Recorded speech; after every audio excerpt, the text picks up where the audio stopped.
From Amateur Radio Newsline Report number 2461, this is Ham Nation Headlines for Wednesday, January 1, 2025. A much-anticipated ham radio satellite built by students in Taiwan never made it into orbit. The rocket self-destructed. Taiwan's Paris T1A satellite was to become one of the newest FM repeaters in space, but it never got a chance. The rocket launch was aborted by Japanese startup Space One right after liftoff on Wednesday, December 17th. The rocket destroyed itself, according to news reports. Engineer Mamoru Endo, a company executive, said that an autonomous safety mechanism triggered the destruction, likely after a first-stage engine or control system abnormality caused the rocket to become unstable. Hams worldwide had anticipated the eventual orbit of the 3U CubeSat, which had an FM crossband repeater and an APRS digipeater on 145.825 MHz, the same frequency as the International Space Station's APRS channel.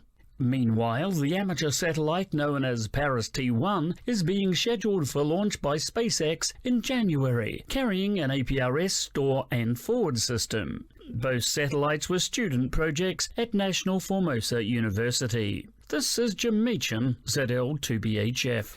The cooperation between amateur radio and other radio services continues to grow. In fact, one ham club in Southern California recently committed to making that happen in a big way. The Mile High Radio Club isn't just in favor of growing amateur radio as a public service. It wants to see radio in general become a public service asset. The club recently agreed to provide its mountain community with a repeater for General Mobile Radio Service, or GMRS, so anyone with a compatible radio can pass along information or ask for help. The repeater is to be located in Idlewild, in a region often facing wildfires and earthquakes. Expanded GMRS service would prove useful not only during events such as those, but to assist hikers who encounter emergency situations on the popular wilderness trails. Like amateur radio operators, GMRS users must be licensed, but there is no qualifying test, and one license can be used by all members of a family. This is Ralph Squillace, KK6ITB.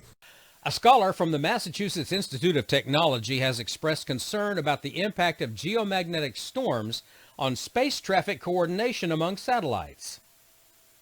2 geomagnetic storms this year had a serious impact on low Earth orbit satellites after increased atmospheric density created drag affecting satellites' orbits. The first storm was a solar event last May that made the aurora more visible at lower latitudes in the northern hemisphere. The second storm was in October.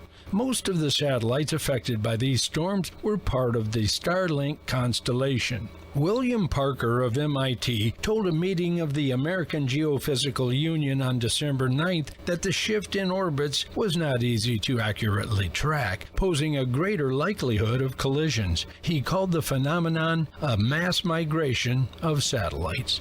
He called for better forecasting of space weather and the use of better models, saying such requirements were critical in being able to move forward with these kinds of operations in space.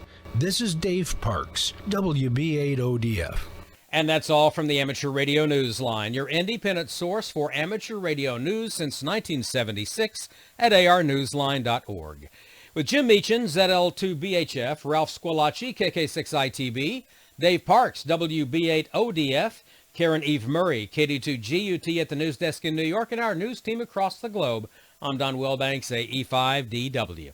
7-3, Happy New Year, and we'll see you next time here on Ham Nation.